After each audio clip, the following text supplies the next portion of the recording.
Thundering Pulse has base attack of 608, which is equivalent to other 5-star bows, while the highest attack is still held by Skyward Harp with base attack of 674. But it is the bow with the highest crit damage, which is 66.2% at level 90. Other bows that gives crit damage bonus is Skyward Harp, which gives 22.1% increase in level 90. And Black Cliff War Bow, which gives 36.8% increase of crit damage in level 90.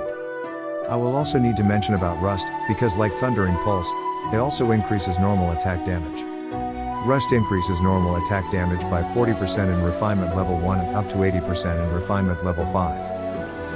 F2P players can use Yoimiya to get similar bonus.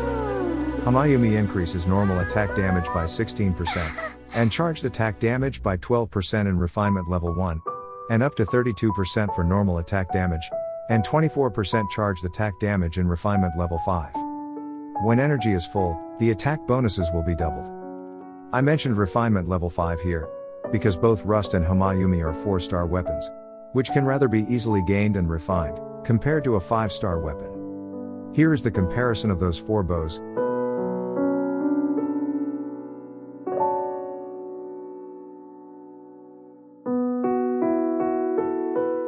Now, I will explain about Thundering Pulse's refinement effect in detail.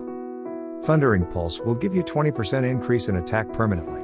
It will also give additional normal damage increase for every stack of Thunder Emblems. These emblems can be stacked up to 3 stacks, which will provide an increase of 12%, 24% and 40% normal attack damage respectively. That means, getting 1 stack of Thunder Emblem will give an 12% increase of normal attack damage. Getting 2 stacks of Thunder Emblem will give an additional 12% increase of normal attack damage. But 3 stacks of Thunder Emblem will give an additional 16% increase of normal attack damage. Here it can be concluded that every increase from stack 0 to stack 2 is 12%, but specifically from stack 2 to 3 will give 16% increase of normal attack damage. This is why achieving 3 stacks of Thunder Emblem is the most efficient way to use this weapon. Here is an important part to notice. Every stacks of Thunder Emblem have different activating condition and durations. First condition, dealing damage using normal attack. This stack will last for 5 seconds.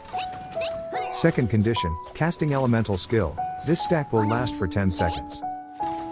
Third condition will active by default when energy is less than 100%. Ready state of elemental burst will remove the stack. So it's crucial to use the elemental burst as soon as it's ready. Now, which characters are good using Thundering Pulse? I have 2 characters in mind that will be very good using this bow. First is Childe.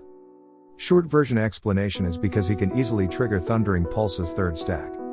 If you still can't visualize, here are the detailed explanations.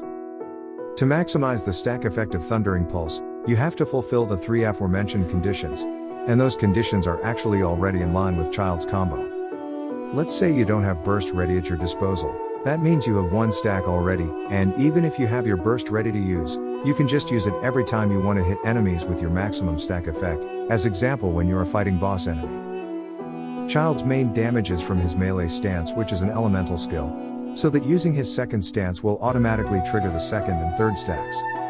The refinement bonus effect of the Thundering Pulse is increasing its normal attack damage, which affects Childe's melee attacks.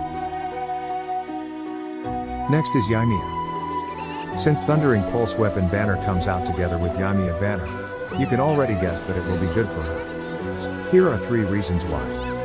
1. Thundering Pulse gains additional stack from using elemental skill, and Yoimiya herself will almost always use her elemental skill first before attacking to increase her damage. 2. You will get additional stack from Yoimiya's normal attack, which is her main attack damage. 3.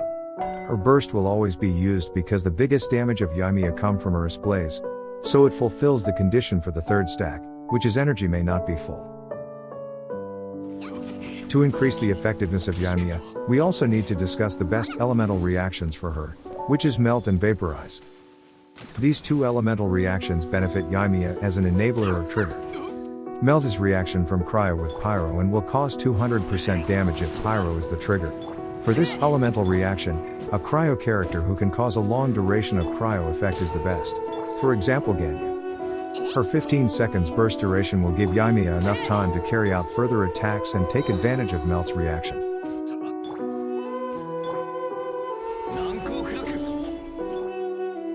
Vaporize is a reaction from Pyro with Hydro and will cause 200% damage if Hydro is the trigger. A Hydro character who can cause a long duration of Hydro effect is the best.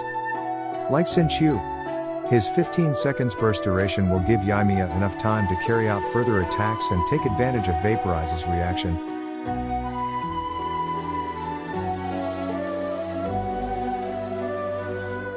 Yoimiya's burst requires us to use characters other than Yoimiya to cause explosions on enemies marked by a wrist blaze, with normal, charged, plunging attacks, elemental skills, and elemental bursts.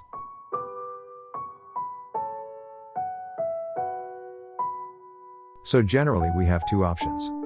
Either use Yoimiya's burst then change to another character, or use other characters' burst or skills first before switching into Yoimiya.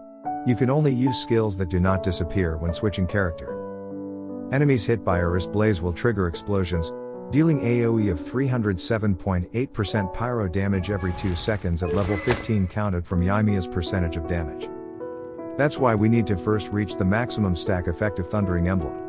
And you will need to do it in the following order. Use other characters' burst or skill, change to Yoimiya. Use elemental skill, followed by normal attack, then use burst to fill the third stack. After that you will have maximum Aurus Blaze damage at stack 3. Just spam Yoimiya's normal attacks.